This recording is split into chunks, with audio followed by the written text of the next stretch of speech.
Hello, let's us learn about therapeutic drug level monitoring. Why it is necessary? It is useful for narrow therapeutic range. It is critical in critical ill patients with extreme body size, then patients with variable renal function, then limited availability of drug assay. Why is this should consider?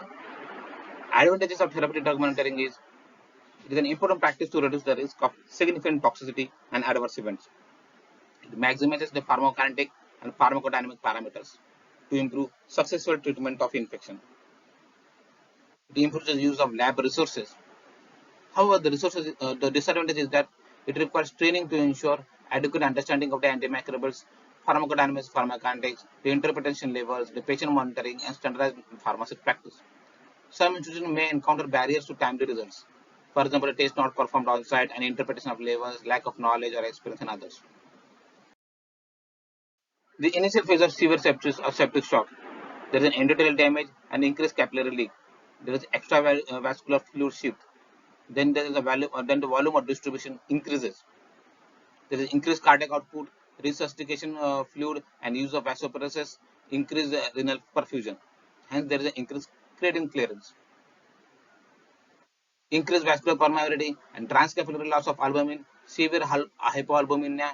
Then there is increased volume of distribution plus creatinine clearance for certain antibiotics. So that was all happens in the initial phase of severe sepsis.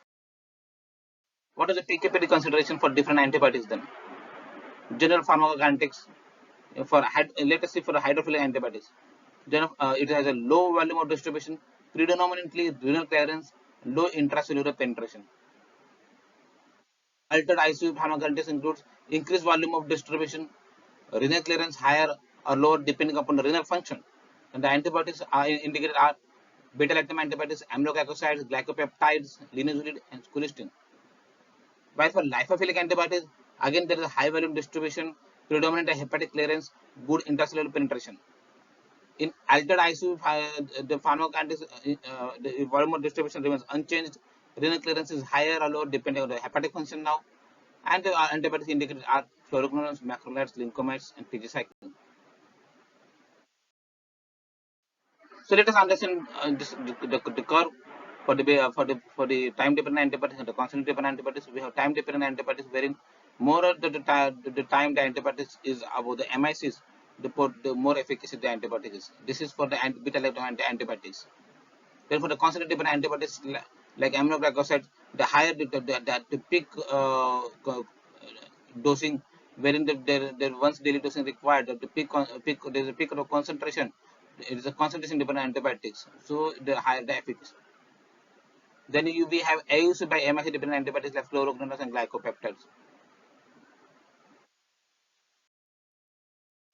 How to do the therapeutic drug monitoring?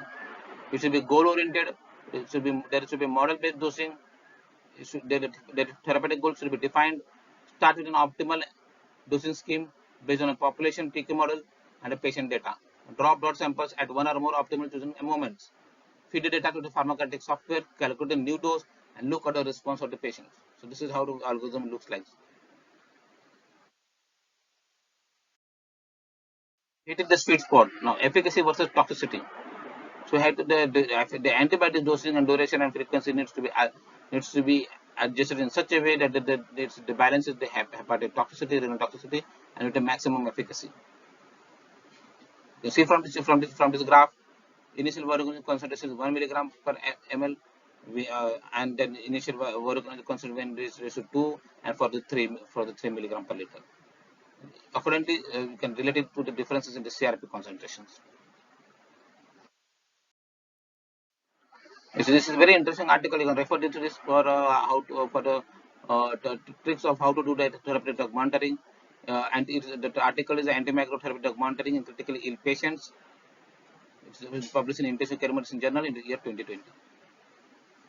Here we will find the therapeutic drug monitoring guidelines for aminoglycoside, beta-lactams, and glycopeptides in fluoroquinolones.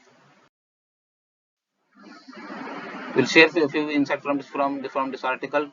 Aminoglycoside TDM recommendation by panel is yes. IUC by iron curve based monitoring is recommended. Concentration max to ratio of concentration max to MIC monitoring is recommended. concentration minimum monitoring is also recommended with the given values. For beta-lactam antibiotics, yes, the therapeutic recommended by panel. Concentration max monitoring is recommended. Concentration monitoring for continuous infections 2 is recommended with the given values.